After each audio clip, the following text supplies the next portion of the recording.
Russ Maddin here at Ahrex USA headquarters. We are, I'm going to do a little fly, something that I run a lot in the spring for Sculpins. It actually works pretty much countrywide at this point. This one's going to be a little one. It's going to be a Ahrex TP605 number 4 and Ahrex TP605 number 2 for the front. We're going to use two 5mm beads to join it, and we'll get right to it. I'm going to use this Montana Fly Company barred marabou for this. Couple of pieces usually, just enough to keep it so it's not paper thin.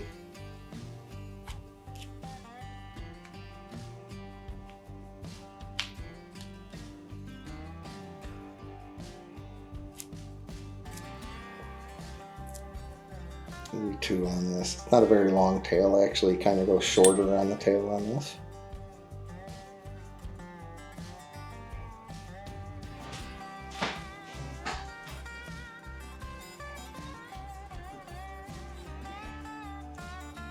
Pinch that in.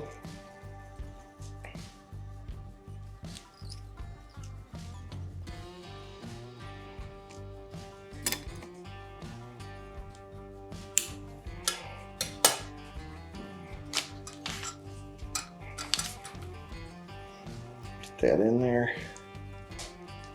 2 wraps on it. Being attacked. Semperfli synthetic bunny.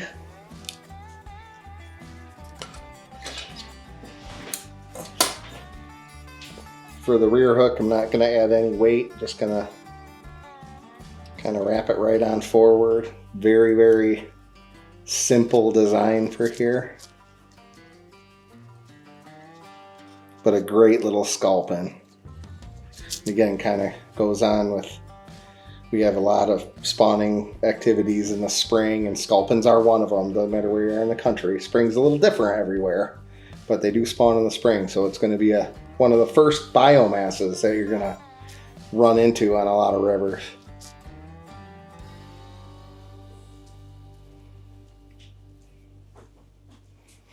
Just going to palmer that synthetic bunny around there.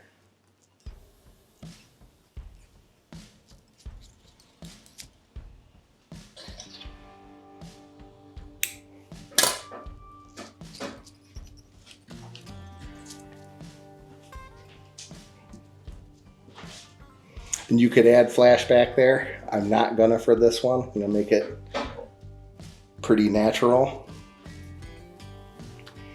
I'm gonna add a collar in the back, as I do on many flies of mine.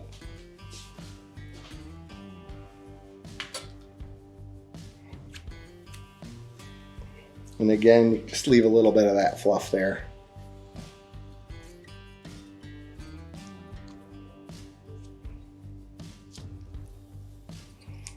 Lay that right in.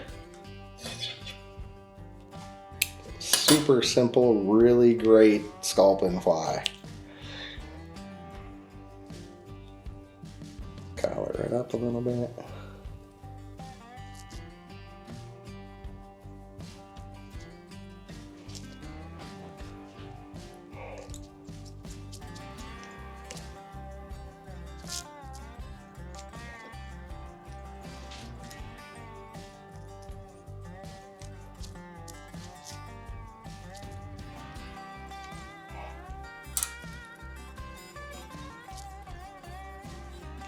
You know, another really good tip when you guys are fishing and tying flies for certain rivers is to pay attention to what that river bottom looks like. I've always been a fan of, you know, you could always run black or white, but matching that river usually yields the best result day in, day out. So if you have a river that's running a little bit of tan, you run some tan. If you had a river that was running a little bit more olive on the olive shades, you could run olive. That's kind of what I usually do 9 times out of 10. The river will tell you what color fly to run 9 times out of 10.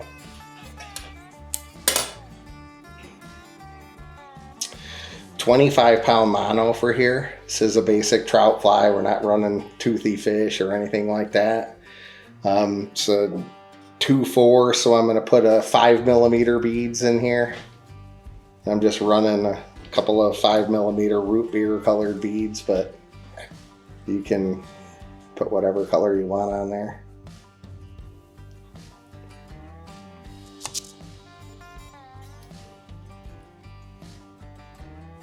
Put my other hook in here. Get my thread attached. And it's just basic 6/0 thread. No big deal, nothing fancy. Tie this fly in a trailer on a river somewhere.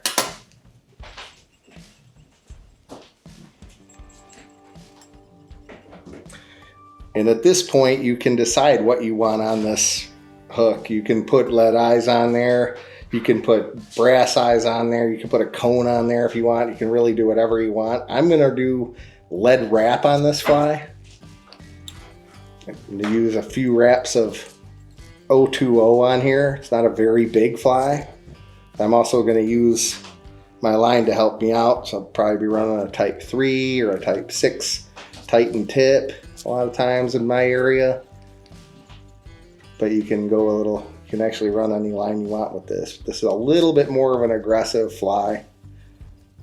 Going to be able to swim this one a little bit more.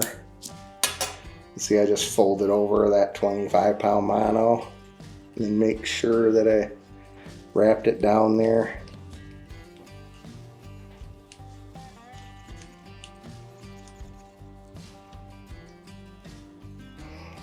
Take some 020 here and I'm going to wrap her around.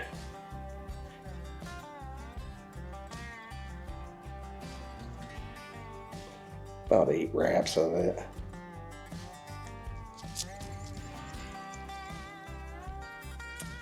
Get some thread wraps over it so it stays there. You can put a little dab of glue if you want.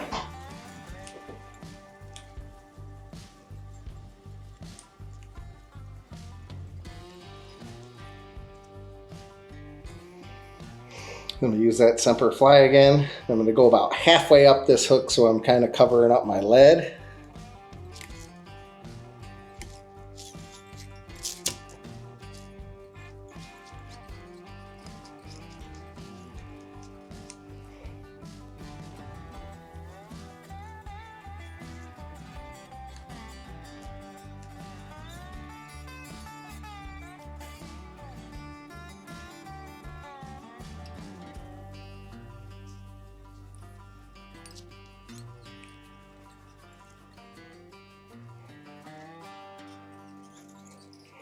What I'll do here is I'll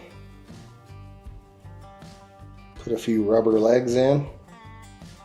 These are just the barred silly legs. They're a copper tone to them.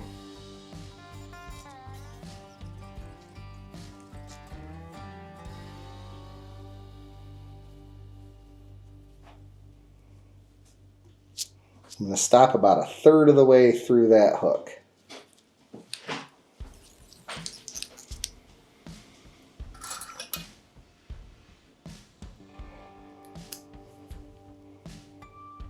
I'll cut these legs.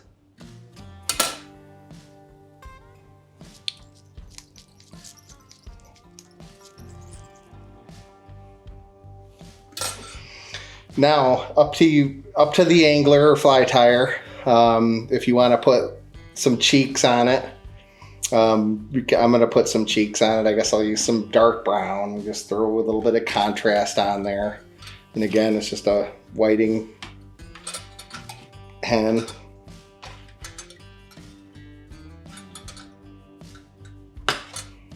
And we'll just kind of go into the bottom and grab some of the smaller ones.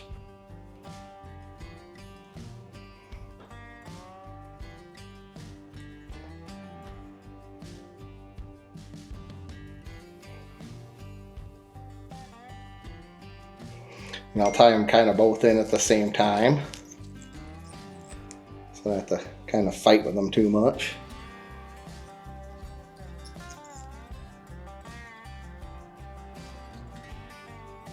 Make sure they're kind of even or close to.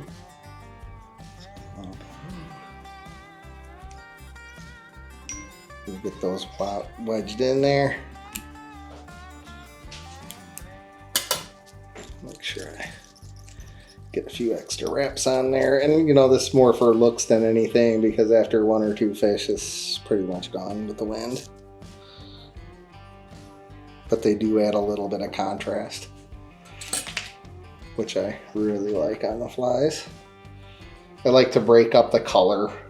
See, a lot of my flies, I put the extra effort in to break up the color, so it's not such a hard, you know, cream color fly, let's say, or a hard olive or a hard white.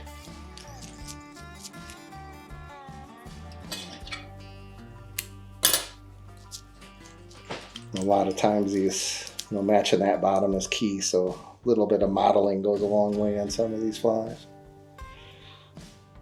Taking 1 extra second to get that little better hackle, or take a half an extra step.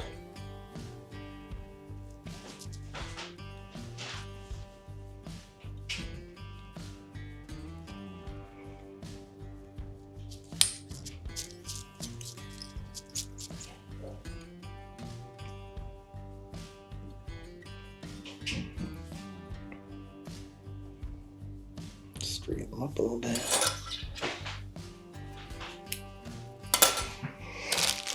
And I'll take in a little bit darker color. Well, you guys know it, but a lot of times these sculpins will get a darker head, especially during spawning time.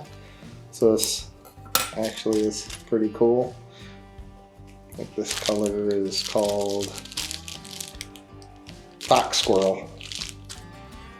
And this color I think is fawn. Pretty cool stuff.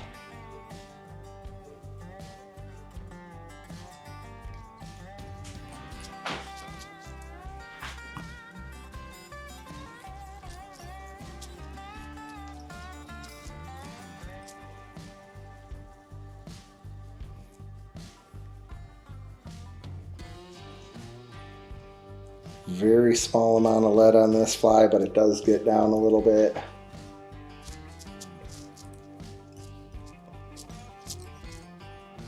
Kind of match it for what you're fishing.